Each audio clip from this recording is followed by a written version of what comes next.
I'm Charlie Melcher, founder of the Future of Storytelling. Welcome to the FoST podcast. One of the most extraordinary experiences of being inside virtual reality is when you look around in every direction and feel like you're in the middle of the action. But despite the limitless creative opportunities of 360-degree storytelling, VR has real limitations. The headsets currently available are bulky and expensive, and the experience can be lonely, being often designed for only one person at a time. To overcome this isolation, Cosm, a global immersive technology company, has created an 87-foot diameter dome with 8K LED screens that wrap around the space, immersing you and hundreds of others inside an experience all at once. Their intention is to create innovative programming, both pre-recorded and live streamed, that will help bring people together for an immersive social viewing experience. As someone who's gotten used to watching much of my content alone on small screens, when I went to Cosm, it was truly awe-inspiring. Cosm opened its first two venues this year in Los Angeles and in Dallas, with another already planned for Atlanta. They recently raised $250 million in a fundraising round as part of their ambitious global expansion plan. My guest today, Neil Carty, is VP, head of Cosm Studios and Labs. He's here to tell us more about the company, its history of innovation, and his mission to help encourage and support creatives working in spherical storytelling. Without further ado, here's Neil Carty.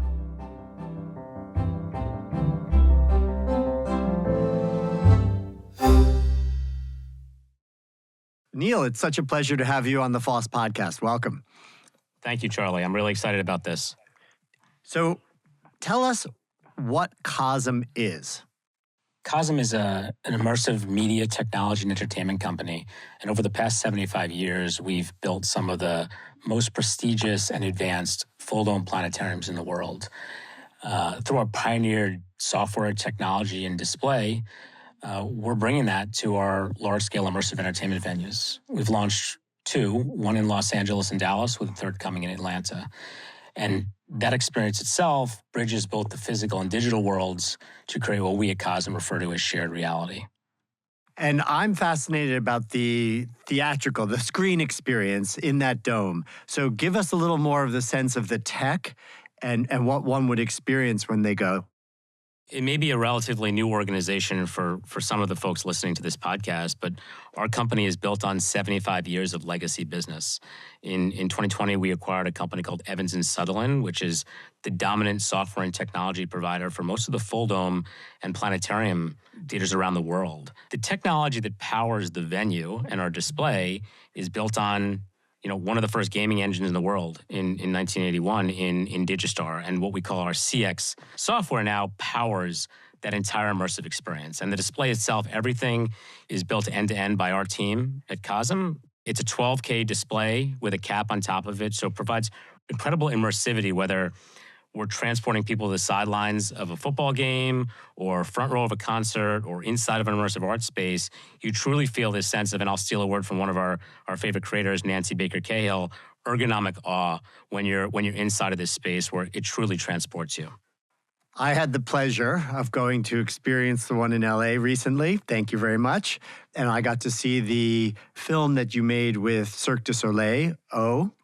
And that was extraordinary. It's so beautiful. You really feel like you have access to the show in a way that you don't when you're sitting in the theater in Vegas. Seeing that show, you're so much more up close to it, above it, on the sides of it. It really did feel remarkably intimate, I guess is a word I would say. And I guess that's because it's so large and so high resolution. You really can see everything in such amazing detail. You mentioned that this is based on 75 years of experience of the company. Remind us of the kinds of things that the company's been making outside of the things that are for this new venue. Yeah, so Evans & Sutherland has an incredible legacy and technological innovation. The organization sits on the campus of University of Utah, and everything from the first head-on display back in 1968 for VR to computer graphics and flight simulation software, and really harnessing all of that technology, the legacy that's been built by that organization, and putting it more in a consumer-facing component. We have a vast network of planetarium full dome theaters in the world, almost 800 for that matter, and in almost every single market, some of the biggest customers in the world. And then layering on top of that established business in the projection space, bringing in LED technology really creates an unparalleled experience. It's not about cannibalizing a live experience. I think we can all agree that being at the best seat in the house and front row and sideline, like there's no replacement for that energy, but we're bringing people closer. So a lot of people who would have first experienced this type of imagery would have done it probably at a planetarium, right, as a kid. Yeah, I mean, it's funny. I feel like life comes full circle, right? Like my first immersive experience was at a planetarium, right? Like I think that planetariums are like the OG immersive media. Ironically enough, at Space Camp in 1987, a system in Huntsville, Alabama, which now, by the way, Cosm provides, right? Like we work with them, they're incredible partners. So here I am, well, I'm ashamed to say, like whatever it is, 25, 30 years later, working in that space. But also the sheer number of creators that have been out there building in a spherical canvas in the full dome, that now with the distribution network that we're building, creates a tremendous amount of opportunity, not only in the science space, but in more broadly entertainment and art and sports, right? Like who would have thought that this is an environment where sports could be in? But it's perfect. It's a curved canvas. You feel like you're there. You feel like you're on the sidelines. You're with the fans. And as I mentioned earlier, like democratizing access to some of these incredible events where sometimes those seats can be cost prohibitive. We're getting you closer to the octagon in UFC, or we're getting you behind the goalpost in English Premier League. I mean, it's really quite incredible. Let's talk about this as a platform for live sports, because it's certainly one of the things that you all have leaned into the most heavily. I read that you have content partnerships with the NBA, UFC, ESPN, NBC Sports, Fox Sports, Turner Sports. I mean, you clearly have that as a priority and a focus for your model. Tell us more. Tell us why. We have an incredible team, an incredible legacy of sports talent, including our CEO, Jeb Terry, who was an NFL player, right? So, bringing a lot of those big marquee sporting events to Cosm has been just a great pleasure. And these are all some of the most widely accessible events in the world. And the beautiful thing there is that we can think about how are we programming around live programs, right, on one side of the business, but then everything that's being done on the original side allows us to bring in new audiences. And what's been really interesting to see is some of that overlap, right? Sports is a universal, entertainment genre, like everybody loves it, but finding out if we can bridge that gap between other areas to get them to see other things, we're just finding a lot of that cross-pollination to be very exciting at all hours of the day, I should add. Time differences where you can feel like you're at an Arsenal match or Liverpool, right? It may be early in the morning, but people are sort of lining up in droves to be able to be part of that fandom. And that fandom that we talk about, we refer to that as shared reality. So shared reality is this bridge between physical and digital worlds, but at the same time, it's about this deep emotional connection that people feel with the content, but more importantly, with one another, right? You want to see that game with a friend. You want to be in that experience with a friend. You can share that at Cosm. It does make a lot of sense to me, the sporting approach, in part because I think we've always enjoyed watching sports together, whether that's at home around the television or going to the big game in college football on the weekends in the stadium. But this seems to me to be a kind of reinvention of the sports bar to the most cutting edge level. Would you agree with that? Yeah, I think that's the beautiful thing about the design of our venues, right? Like at one particular time, you will think it's the best sports bar in the world. And that same evening, or that afternoon for that matter, you may feel like you're in the most advanced museum in the world. It's really a vessel for a lot of different content and different audiences to come in. If you've seen some of the ambient content, which I'm sure you did when you were there, we have a team that's just capturing high resolution content from all over the world where you're transported to the Matterhorn or to Paris. And, there's really a tremendous amount of opportunity to just change people's mindsets about what they're experiencing and where they're experiencing it.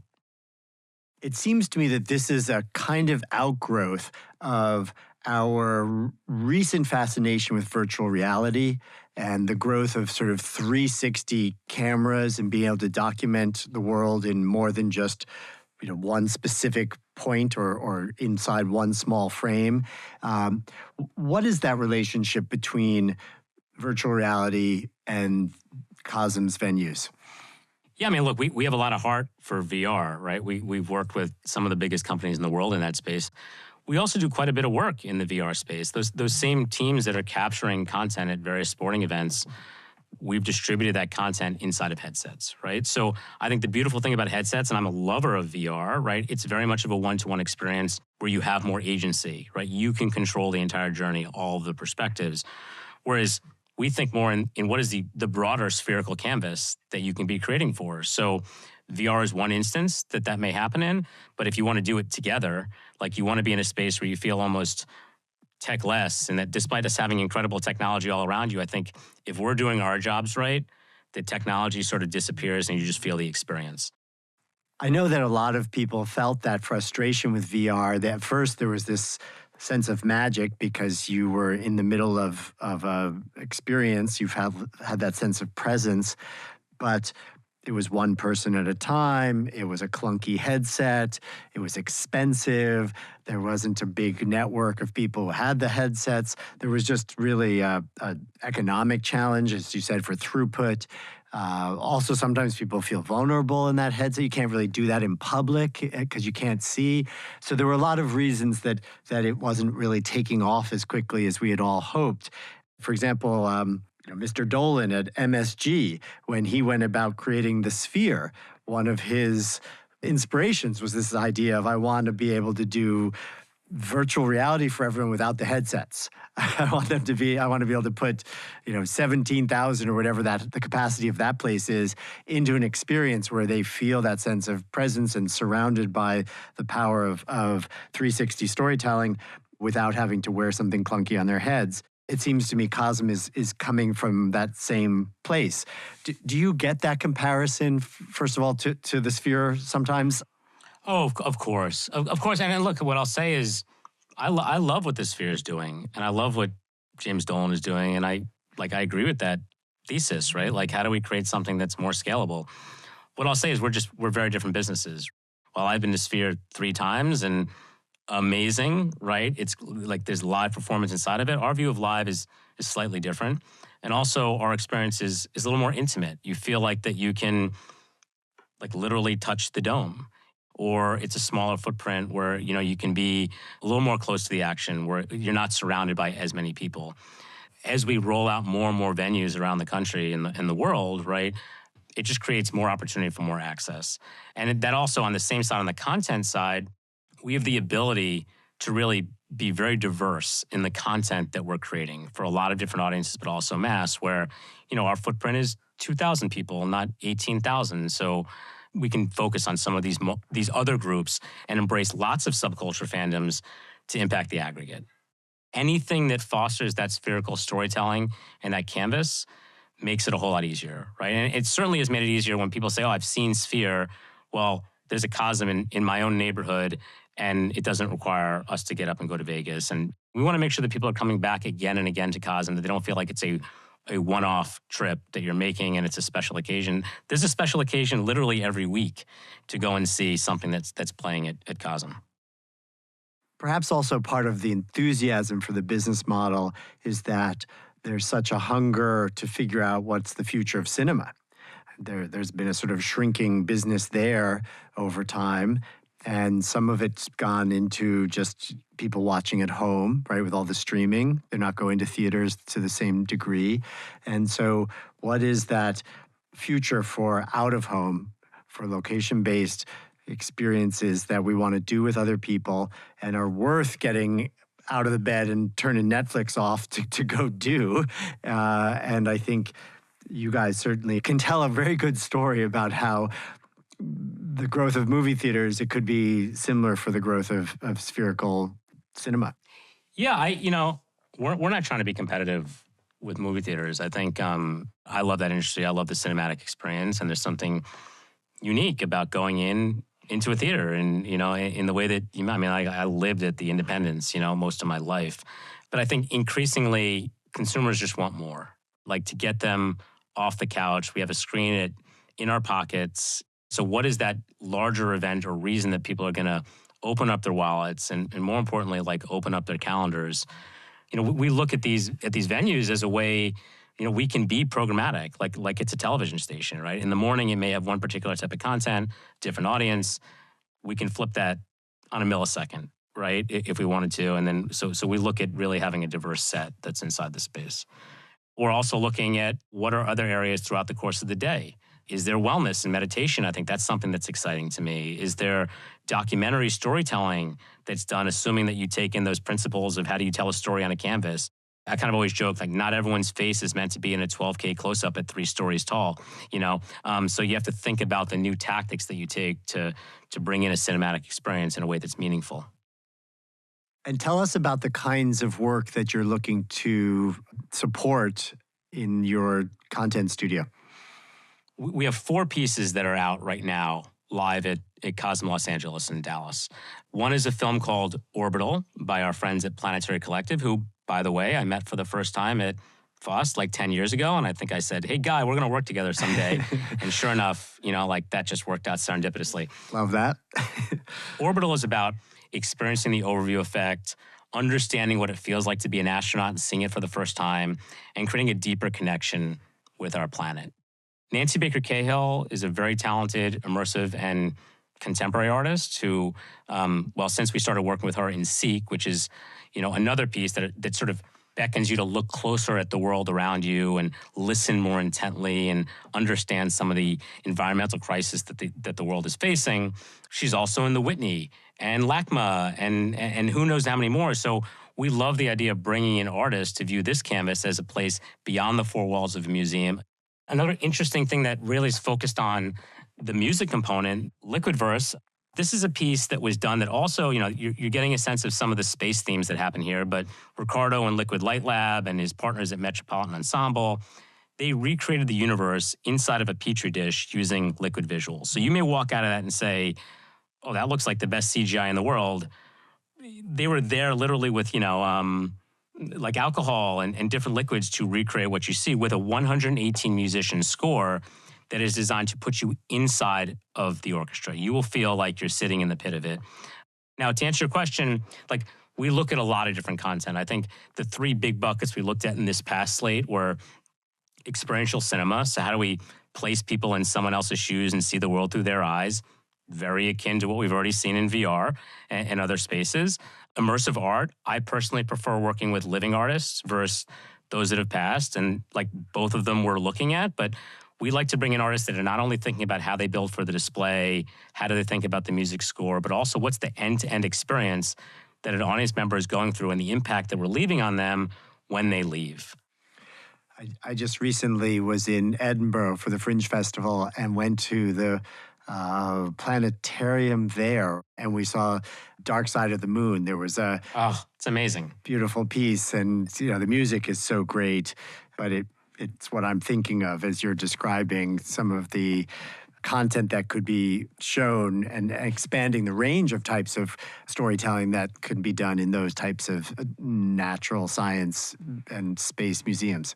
Yeah, who doesn't have a story about going to a planetarium when you were in your teens or early 20s, where you saw Dark Side of the Moon or Pink Floyd? And, I think the evening, what we call alternate programming, is really exciting. Music is such a powerful medium too, to use that. So we distribute that film to a lot of our planetariums. We didn't create it, but if you look at some of the slate that we have in the venues right now, it's certainly a nod to some of that 70s, 60s, right? Like psychedelia, right? And that, some of the folks that we brought in for Liquid Verse, that I should say that Ricardo brought in, had been doing some of those liquid visuals for Janis Joplin and Jimi Hendrix, right? So it's how do you look at things that have worked in that space?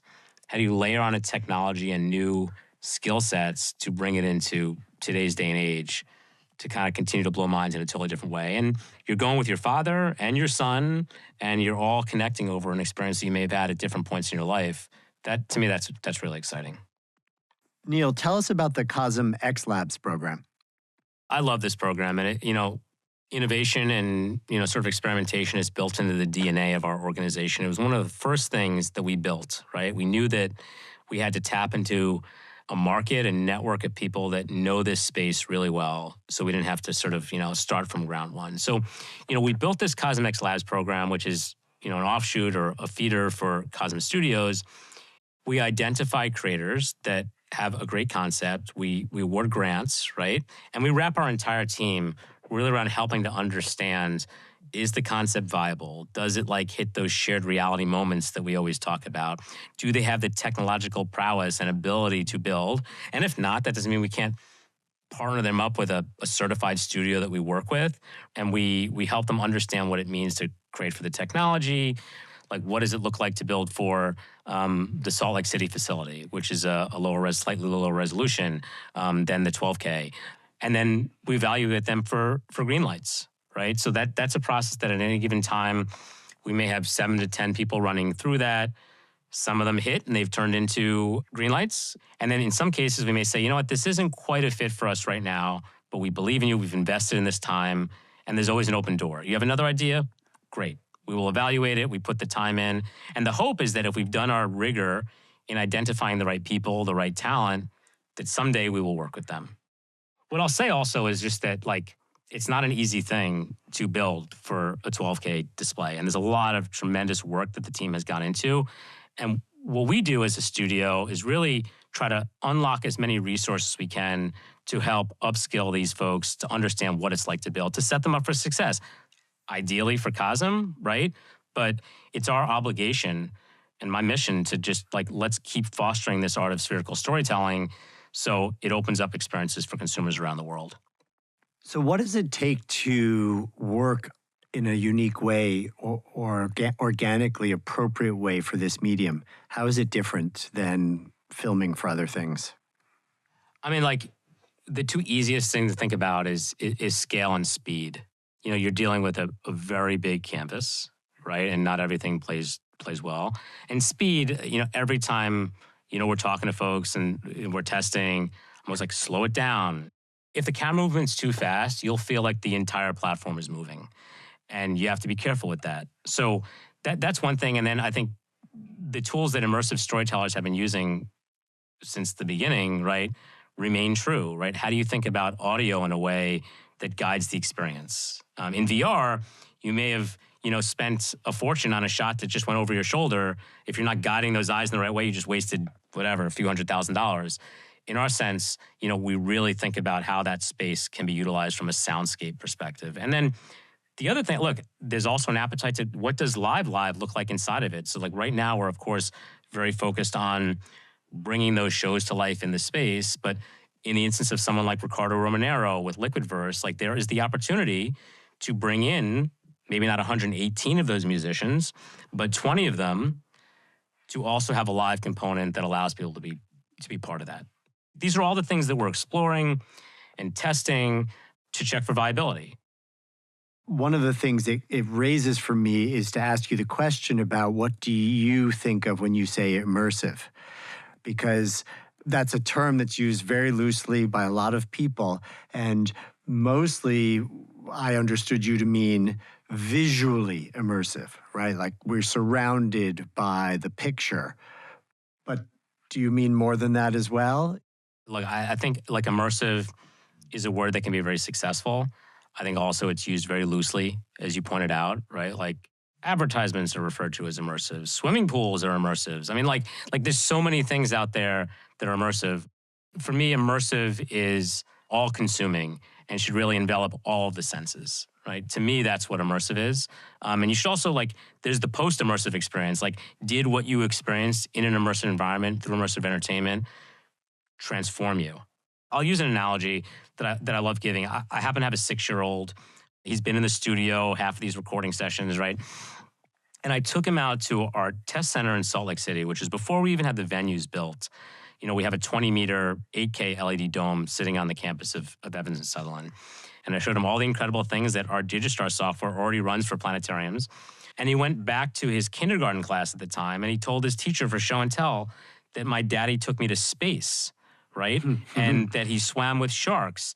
So we get a phone call, of course, from the teacher that's like, Henry's starting to lie a little bit. And I was like, well, he kind of is and he's kind of not. But like, you look at the level of imprint that happens, especially on young kids, like you feel like you're there. You mentioned the importance of the after experience, and I certainly know from other kinds of immersive entertainment, the ability to process it with others afterwards and to talk about what you experience is so crucial. And I imagine that's a lot of what happens at the bar or out on the deck after someone's had seen a show. It's a perfect place for people to be able to relive or make sense of that experience in dialogue with others. Yeah, when we think a lot about the onboarding and offboarding experience. We'd be remiss as immersive producers, designers, whatever, to not.